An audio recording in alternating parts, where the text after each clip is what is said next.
प्रणाम, नमस्कार। दिव्य देव भूमि में आप सब लोगों को एक बार सुबह सुबह की राम राम। बाबा श्री केदार के आशीष से आज हम चोपता गांव में हैं, दुर्गाधार चोपता, और बहुत ही शानदार ये नजारा पीछे आप देख रहे होंगे।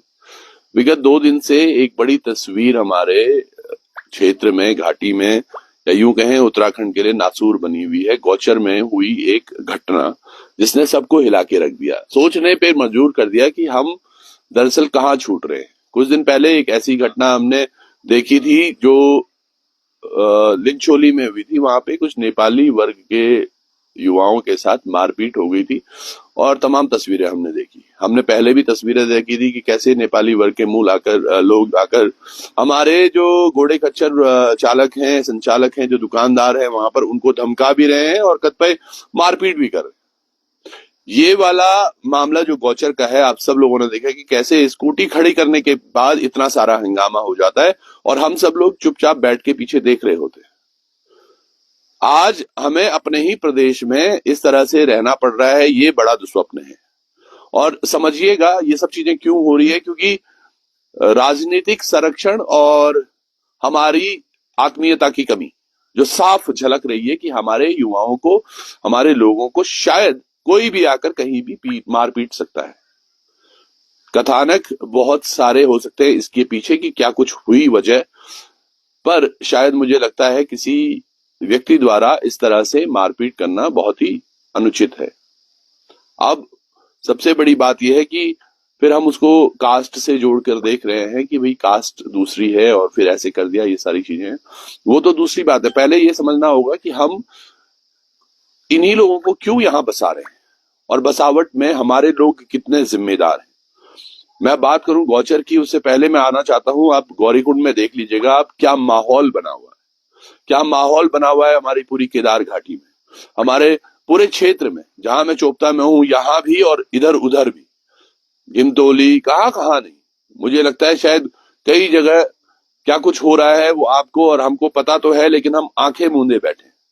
ये सब चीजें क्यों हो रही हैं और कोई क्यों नहीं इनके ऊपर एक्शन, रिएक्शन या फिर कुछ कठोर इनको दंडात्मक सजा मिलती है या कुछ ऐसा, ताकि एक नजीर बन सके कि ये लोग अगर ऐसा कुछ करते हैं तो अगली बार सोचें कि इसके परिणाम क्या हो सकते। शायद हमने ढील ढिलाई ज्यादा दे दी है।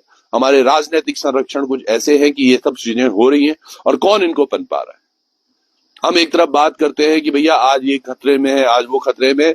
दरअसल ये सारी जो चीजें है ना, ये इर्द गिर्द कब शुरू होती है, जब कोई चुनाव होता है सर पर। चुनाव के दौरान ही ये चीजें समझ में आती है कि भैया ये हमें नुकसान हो रहा है, हमें डर है, ये है वो है। हमें ये भी समझना होगा। आप समझिएगा, जब तक आपका कोई अपना वहां नहीं होगा जहां होना चाहिए, तब तक ये चीजें शायद यूं ही चलती रहेंगी। हम और आप पिसते रहेंगे। हमारी आज की लड़ाई अपने रोजगार की होनी चाहिए, शिक्षा की होनी चाहिए, स्वास्थ्य की होनी चाहिए। और उसके ऊपर से ये कोई बाहर से आकर हमें इस तरह से वो करता है तो वो सोचिएगा कितनी बड़ी बात है। हर व्यक्ति को सोचना चाहिए, मनन करना चाहिए, चिंतन करना चाहिए। जो गांव में आ रहे हैं लोग बाहर से, उनके क्यों नहीं जो पुलिस वेरिफिकेशन है वो कंप्लीट होती है। कई लोग ऐसे हैं जो बिना परमिशन के घूम रहे हैं, कई लोग ऐसे हैं जिनके पास अलग अलग तरीके की परमिशंस नहीं है। ये तमाम चीजें होती रहेंगी और अब तो चुनाव आने वाला है, इस पर और शायद आगे भी कार्रवाई होगी। बहुत सारी चीजें भी देखने को मिलेंगी। बहुत सारी चीजों से ऐसा लगेगा कि सरकार सजग हो रही है, पर सोचिएगा सरकार सजग क्या केवल चुनाव के समय होगी। ऐसी व्यवस्थाओं के सामने हम सबको क्या बात नहीं करनी चाहिए। इन समस्याओं के सापेक्ष हम लोगों के क्या रिएक्शन होते हैं, ये बहुत महत्वपूर्ण।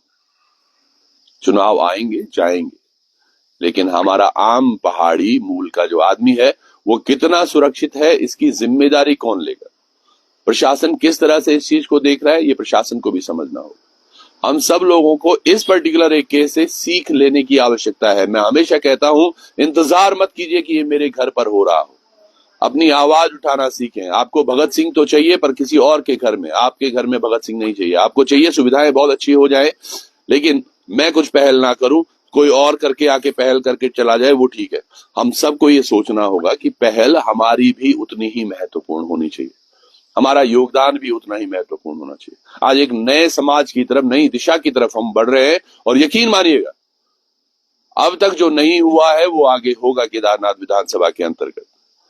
जो चीजों को देखकर मैं देख रहा हूं, तल्ला नागपुर के क्षेत्र में हूं मैं, यहाँ के लोगों की हमेशा ही उपेक्षा हुई है, और उपेक्षा इस कदर कि लोगों को समझ नहीं आ रहा कि आज तक हमने पाया क्या है। रुद्रप्रयाग से लेकर और मोड़खाल तक, और मोड़खाल क्या, कंडारा तक की सड़क पूरी वो सिंगल लेन सड़क, और आज से नहीं, वो वर्षों से ऐसे ही है। क्या उसके बारे में उपचार नहीं हो सकता था? उपचार की बात करूं तो अभी जहां मैं हूं चोपता में, यहाँ एक बच्ची को बुखार है हल्का सा, और उसको तिलवाड़ा ले जाना पड़ रहा है। तो क्या चोपता जैसे बाजार में हमारे पास एक सामुदायिक केंद्र या फिर क्या व्यवस्था है कि डॉक्टर नहीं है? क्या ऐसे इलाज की हमारी व्यवस्थाएं नहीं बन पाई है? यहाँ पर पशु चिकित्सालय के नाम पर क्या है हमारे पास? ये तमाम चीजें देखनी होगी। ये बड़ी एक सुंदर सी वैली है, क्यों इनका हमेशा ही आपने तिरस्कार किया है, उपेक्षा की है लोगों की। यहीं से आगे खड़पतिया है, शानदार, वहां पर लोग अपना स्वरोजगार करने, उन लोगों के उत्थान के लिए क्या कुछ है।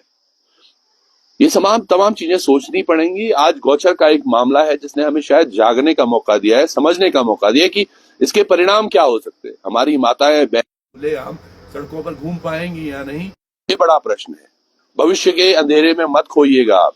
आज जागने का प्रयास हर व्यक्ति को करना होगा, और हमारी कोशिश तो यही रहेगी कि हर व्यक्ति समन्वय से रहे, एक साथ रहे, एकजुट रहे, एकमुट रहे।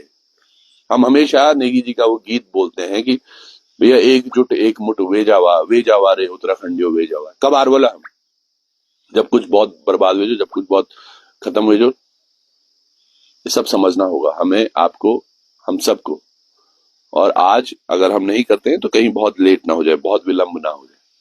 चलिए जुड़िएगा, आपसे जुड़ेंगे, और इस मुद्दे पर और क्या कुछ होता है वो आपसे उसके बारे में बात भी करेंगे। पर सबसे पहले हम सब लोगों को एक होना बहुत आवश्यक है। एकता में ही शक्ति होगी, और एकता से ही हम सब ये पहाड़ का ना भला कर सकते हैं। समझिएगा हमें जाना कहाँ है। मैंने परसों भी एक चीज कही थी कि अगर कोई व्यक्ति, सोचिएगा आज केदारनाथ विधानसभा उपचुनाव का समय है, हर व्यक्ति टिकट मांगने की जुफ्त में है। जो व्यक्ति टिकट मांग रहा है, इधर उधर से जो टिकट मांग रहा है, वो जब टिकट बड़ी मुश्किल से मांगेगा, जब उसको टिकट मिलेगा, चाहे किसी भी दल से, सोचिएगा ये बात, किसी भी दल से जो व्यक्ति टिकट मांग रहा है, बड़ी मुश्किल, हाथ जोड़ के, पैर दबा के, कुछ भी करके वो अगर टिकट ले रहा है, तो वो पहले किसका होगा? उस दल का जिसने उसे वो टिकट देने में मदद की है, या फिर वो जनता का होगा जिसके लिए उसकी कोई सरोकार ही नहीं। आज तक जो ढूंढ यहाँ पर घुमाई हो रही है ना, वो केवल इसलिए हो रही है कि टिकट मिल जाए, टिकट मिल जाए, टिकट मिल जाए। क्या ये किसी राजनेता को दिखा नहीं कि क्या कुछ हो रहा है हमारे अड़ोस पड़ोस में? गौचर भी तो पहले हमारे भाग, जो हम पहले चमोली का भाग बचा, चमोली में ही ये घटना हुई है, तो इसके बारे में हमने सोचा क्या?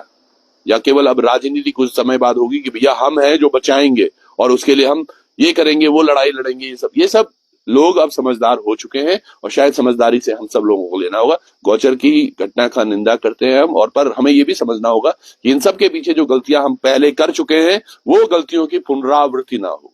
आगे ठीक कैसे करना है इसको भी देखना होगा, पर पुनरावृत्ति हम पुरानी गलतियों की ना करें तो बहुत ही उचित होगा। जुड़े रहिएगा। बहुत बहुत धन्यवाद आप सब लोगों को।